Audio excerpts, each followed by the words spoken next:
O'zbekistonda nazorat kassa tizimiga yangi o'zgartirishlar kiritilmoqda. Assalomu alaykum, hurmatli tomoshabinlar. Kanalimizga xush kelibsiz. Ushbu videodan to'liqroq xabardor bo'lish uchun iltimos qilgan bo'lardik. Ushbu videoni oxirigacha ko'ring. Ko'rish davomida like tugmachasini bosib, kanalimizga obuna bo'lib qo'yishni ham unutmang. Siz shu orqali bizning kichik mehnatimizni qadrlagan bo'lasiz. O'zbekistonda elektron cheklar, retseptli dori vositalari savdosi va raqamli markirovka bo'yicha qator o'zgartirishlar kiritilmoqda. Bu haqda joriy yilning 25-may kuni O'zbekiston Respublikasi hukumatining ayrim qarorlariga qo'shimcha va o'zgartirishlar kiritish to'g'risida qaror loyihasi e'lon qilindi.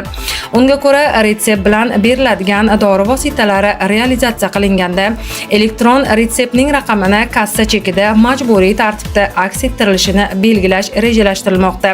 Shu bilan birga yirik soliq to'lovchilar toifasiga kiritilgan yuridik shaxslarga qo'shilgan qiymat solig'ining salbiy farq summasini tezlashtirilgan tarzda qoplash tartibini faqatgina prezident qarori bilan tasdiqlangan ro'yxatda belgilangan yirik soliq to'lovchilarga nisbatan tatbiq etish ko'zda tutilmoqda.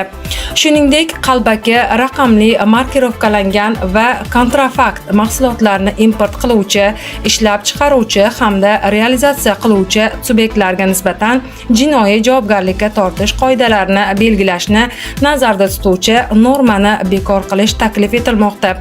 Qayd etilishicha, mazkur choralar iqtisodiyotda xufiyona aylanmani qisqartirish, savdo va xizmat ko'rsatish sohasidagi hisob-kitoblarni amalga oshirishda zamonaviy axborot yechimlarini joriy etish hamda nazorat kassa mashinalari va virtual kassa tizimi qo'llanilishini yanada takomillashtirish maqsadida amalga oshirilmoqda.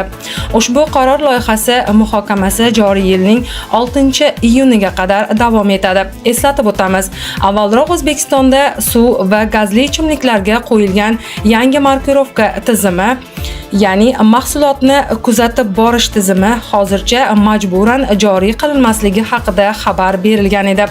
Sizlarga yetkazmoqchi bo'lgan xabarlarimiz shulardan iborat. Bundan qiziqroq ma'lumotlarni yetkazishda davom etamiz. Bizni kuzatishda davom eting. Videoga like bosib, kanalimizga obuna bo'lishni unutmang.